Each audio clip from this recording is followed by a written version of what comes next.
Assalamualaikum warahmatullahi wabarakatuh. Saya Adura Hayati binti Mazlan, nombor matrik 068854. Saya akan mengulas mengenai pengenalan video ceramah yang kumpulan kami telah pilih.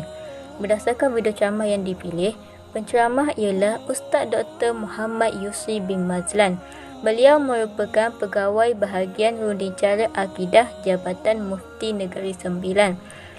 Ceramah ini berlangsung di Surau As-Salikin Taman Forest HD Seremban Negeri Sembilan.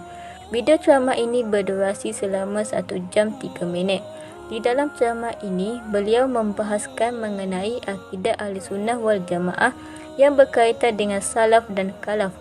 Beliau membahaskan perkara ini dengan terperinci supaya dapat difahami oleh para jemaah yang mendengar. Selain itu, Ustaz Dr. Muhammad Yusri juga ada mengulas mengenai isu zikir jahat selepas solat dan juga isu menyampaikan pahala bacaan kepada si mati. Dua isu ini tidak dapat dibahas dengan lebih lanjut kerana kekangan masa dan beliau hanya membahaskannya secara ringkas. Assalamualaikum warahmatullahi wabarakatuh. Nama saya Nur Syafiqah binti Muhammad Sanusi, nombor matrik 068232. Baiklah, saya akan meneruskan pembentangan seterusnya, iaitu tentang sejarah Ahlussunnah wal Jamaah dan juga fahaman Ahlussunnah wal Jamaah ini. Sejarah pertubuhan Ahlussunnah wal Jamaah ini dia bermula selepas kewafatan Nabi Muhammad sallallahu alaihi wasallam.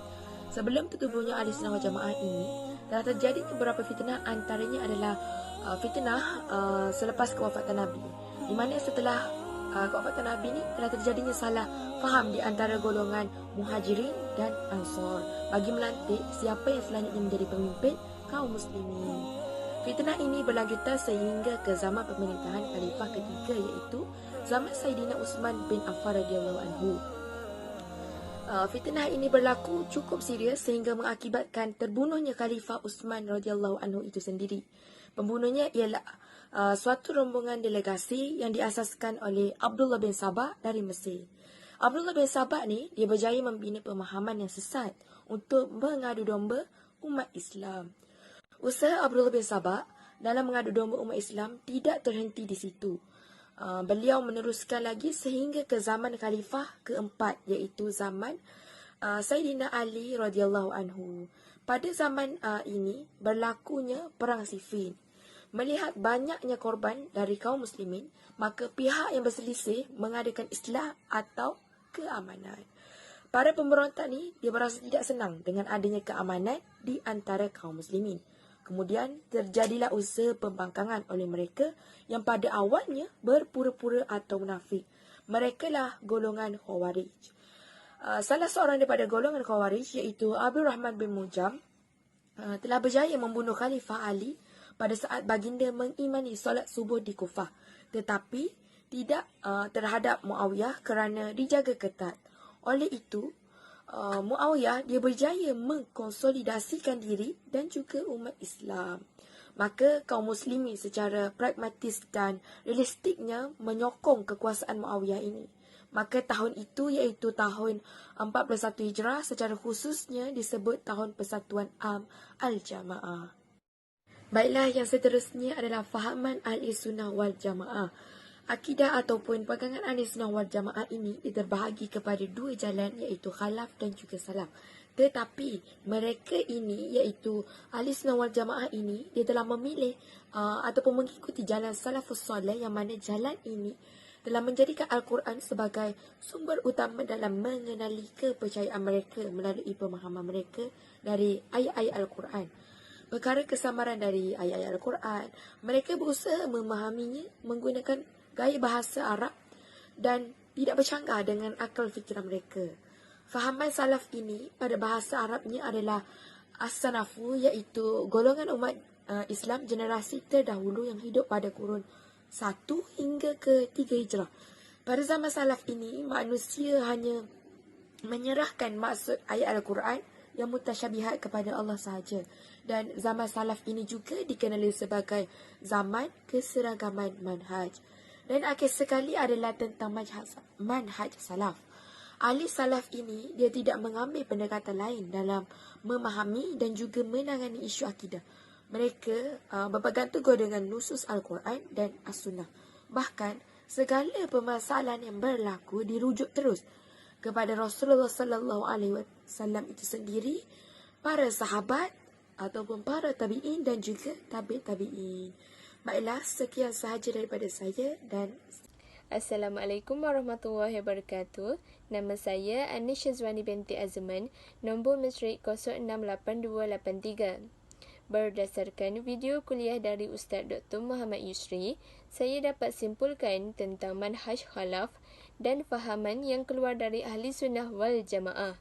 Manhaj khalaf ini merupakan pegangan ahli khalaf yang berpegang dengan sumber Al-Quran dan As-Sunnah Nabi SAW, serta menggunakan pendekatan seperti akal dan logik.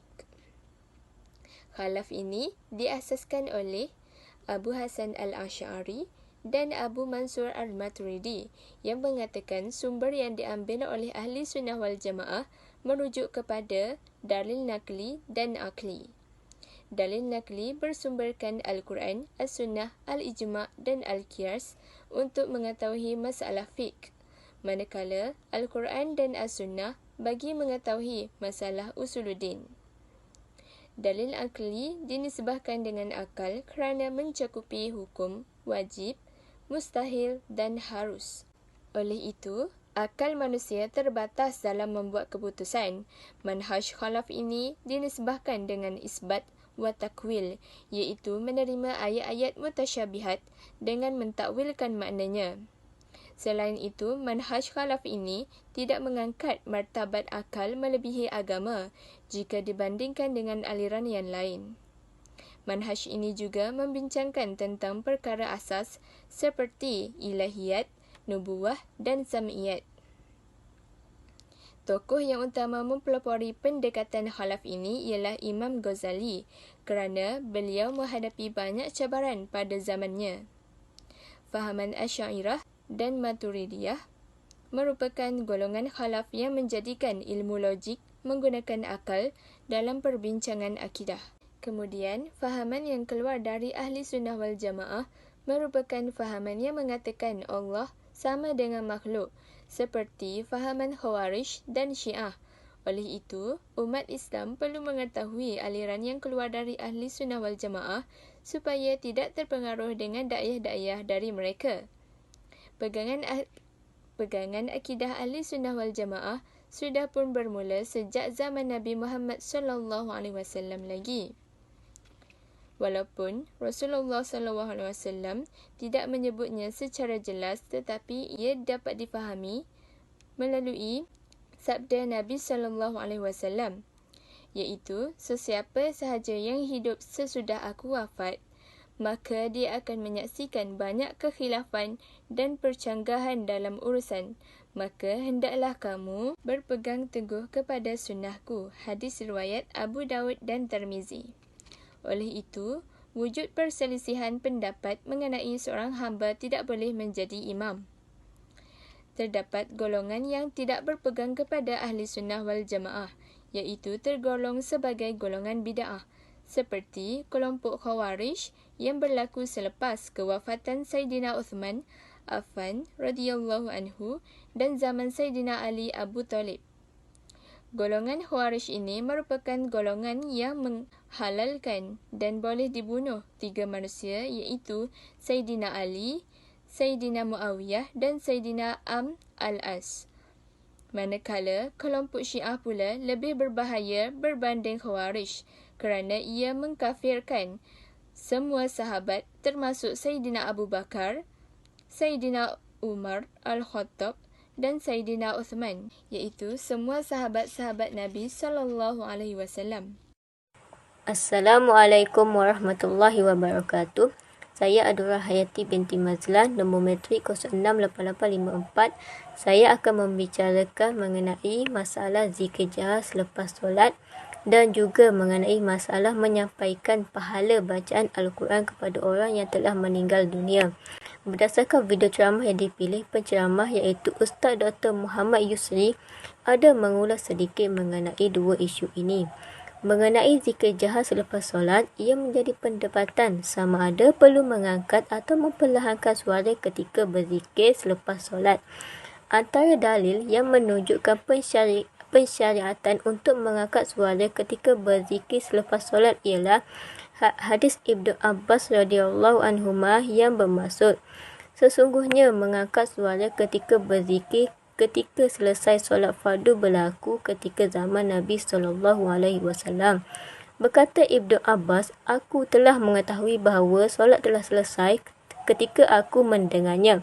Zikir yang dibaca dengan mengangkat suara.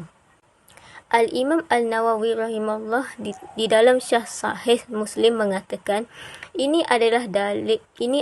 dalil yang dikatakan sebahagian salaf bahawa sunat diangkat suara dengan takbir dan zikir selepas solat fardu dan di kalangan mutakhirin. Ibnu Hazm juga mengatakan ini adalah sunat. Antara ulama yang berpendapat bahawa sunat meninggikan suara ketika berzikir selepas solat ialah Imam Ahmad bin Hanbal, Ibnu Jarir At-Tabari, Ibnu Hazm Az-Zahiri dan ramai lagi yang tidak terhitung bilangannya. Bagi pihak yang tidak bersetuju mengangkat suara ketika berzikir adalah mereka yang menggunakan hujah berdasarkan firman Allah Subhanahu Wa Taala di dalam surah Al-A'raf ayat 205 yang bermaksud, dan sebutlah serta ingatlah akan Tuhanmu dalam hatimu dengan merendah diri serta perasaan takut melanggar perintahnya, dan juga tidak pula menyaringkan suara pada waktu pagi dan petang.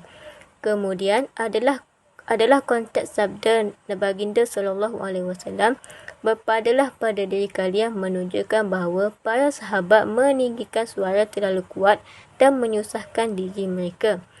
Selain itu, bagi isu menyampaikan pahala bacaan kepada si mati ada dibahas oleh beberapa ilmuwan agama supaya memberi pencerahan kepada orang ramai. Menurut fatwa Syekh Mutawalli Asy-Sya'rawi yang menjelaskan bahawa mayat akan mendapat manfaat dari sedekah-sedekah yang dilakukan kepadanya. Disebutkan oleh Syekh Al-Adawi dalam kitabnya Masyarik Al-Anwar bahawa telah sepakat para ulama bahawa pahala sedekah akan sampai kepada mayat sama ada kubur itu dekat atau jauh. Begitu juga istighfar dan berdoa kepadanya. Berkata Imam Al-Qurtubi lagi bahawa ulama telah bersepakat bahawa pahala sedekah akan sampai kepada mayat. Begitu juga membaca Al-Quran, berdoa dan beristighfar kepadanya. Benarlah sabda Nabi SAW yang bermaksud, apabila mati seseorang manusia, terputuslah daripadanya amalannya kecuali 3 perkara: sedekah jariah atau ilmu yang dimanfaatkan dengannya atau anak soleh yang mendoakan baginya. Berdasarkan dua isu ini, jelaslah bahawa setiap perbuatan yang kita hendak lakukan itu mestilah tidak bercanggah dengan ajaran Islam yang sebenar, dan kita tidak boleh sewenang-wenangnya mengeluarkan nas atau dalil palsu dalam menentukan sesuatu hukum agar tidak berlaku kekeliruan di dalam masyarakat. Setiap umat Islam juga perlu meninggalkan fahaman yang bercanggah dengan nas yang sahih dan kembali kepada nas yang betul untuk keselamatan dunia dan akhirat, serta tidak berdusta kepada Allah dan Rasulnya. Kesimpulan yang dapat diambil pada artikel ini ialah: pertama, akidah dan pegangan Ahli Sunnah wal Jamaah adalah satu-satunya akidah dan pegangan yang diyakini dan jaminan selamat daripada azab neraka oleh Rasulullah SAW. Kedua, akidah Ahli Sunnah wal Jamaah adalah pegangan rasmi institusi dan masyarakat Islam di negara ini yang perlu dipegang dan dipertahankan. Sebarang ajaran, fahaman, pegangan atau ideologi yang bercanggah dan menyeleweng daripada akidah Ahli Sunnah wal Jamaah hendaklah dicegah dan dijauhi sebagaimana yang difatwakan oleh Majlis Agama atau Jabatan Mufti Negeri-Negeri seluruh Malaysia. Keempat, segala ajaran dan fahaman baru yang mengelirukan perlulah dirujuk kepada Majlis Fatwa Kebangsaan, Jabatan Mufti Negeri-Negeri dan alim ulama bertauliah serta institusi-institusi Islam yang diiktiraf oleh pihak berkuasa. Firman Allah Subhanahu Wa Taala dalam surah Al-An'am ayat 116 yang bermaksud, jika engkau menuruti kebanyakan orang yang ada di muka bumi, nescaya mereka akan menyesatkan engkau daripada jalan Allah. Mereka tidak lain hanyalah menurut sangkaan semata-mata, dan mereka tidak lain hanyalah berdusta. Surah Al-An'am ayat 116. Jadi, marilah sama-sama kita meningkatkan ketakwaan kepada Allah Subhanahu Wa Taala dengan penuh ketaatan, keyakinan dan keikhlasan, iaitu dengan melakukan segala suruhannya dan meninggalkan segala larangannya. Mudah-mudahan kita menjadi insan yang bertakwa, seterusnya selamat di dunia serta di akhirat. Sekian, terima kasih.